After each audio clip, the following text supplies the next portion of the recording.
Breaking news చూస్తున్నాం. భారీ వర్షాలు ఉత్తరాంధ్రను అతలాకుతలం చేస్తున్నాయి. పొలాల్లో కోసి ఉంచిన వరి కుప్పలు తడిచిపోవడంతో రైతులు లబోదిబోమంటున్నారు.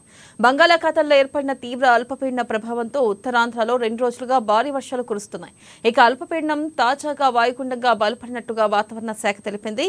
భారీ వర్షాల కారణంగా అనకాపల్లి, విజయనగరం, విశాఖపట్నం జిల్లాలోని వేలాది హెక్టార్లలో వరి పొలాలు పూర్తిగా ధ్వంసమయ్యాయి.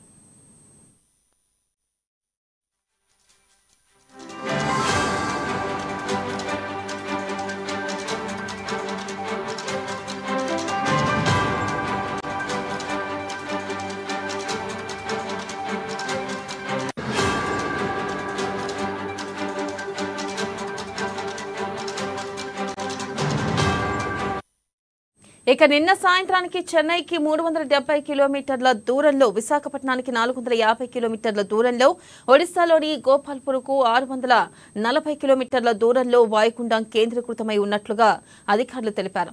వర్షాలు నేడు కొంత తగ్గుముఖం పట్టే అవకాశం ఉందని కాకినాడ, అల్లూరు సీతారామరాజు, అనకాపల్లి, విశాఖపట్నం, పార్వతీపురం, మన్యం, విజయనగరం, శ్రీకాకుళం జిల్లాల్లో తేలికపాటి నుంచి ఓ మోస్తరు వర్షాలు పడే అవకాశం ఉందని పేర్కొన్నారు.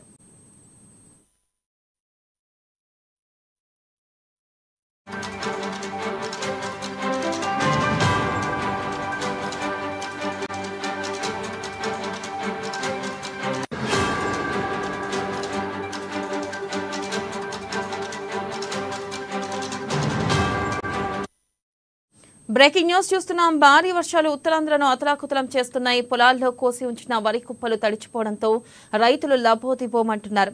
బంగాళాఖాతంలో ఏర్పడిన తీవ్ర అల్పపీడనం ప్రభావంతో ఉత్తరాంధ్రలో 2 రోజులుగా భారీ వర్షాలు కురుస్తున్నాయి. ఇక అల్పపీడనం తాజాగా వాయుగుండంగా బలపడినట్లు వాతావరణ శాఖ తెలిపింది. భారీ వర్షాల కారణంగా అనకాపల్లి, విజయనగరం, విశాఖపట్నం జిల్లాల్లోని వేలాది హెక్టార్లలో వరి పొలాలు పూర్తిగా ధ్వంసమయ్యాయి.